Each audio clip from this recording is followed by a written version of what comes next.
हे आमचं कोकण खेड इथले हे घर आहे, रत्नागिरी खेड. आणि तिथे असा मस्त भाजीचा आळू आलेला आहे, छोटंसं आंब्याचं झाड आलेलं आहे.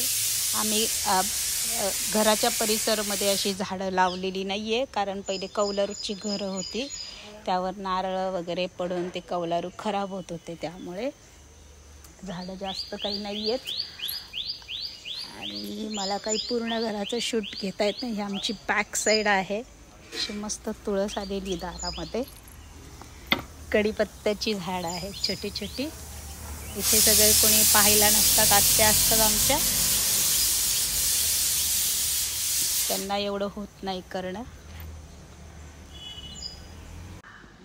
हे आमचं पूर्ण असं घर दिसतं आणि त्या घराला 100 वर्ष पूर्ण झालेली आहे. असं कोकणातलं आमचं घर आहे.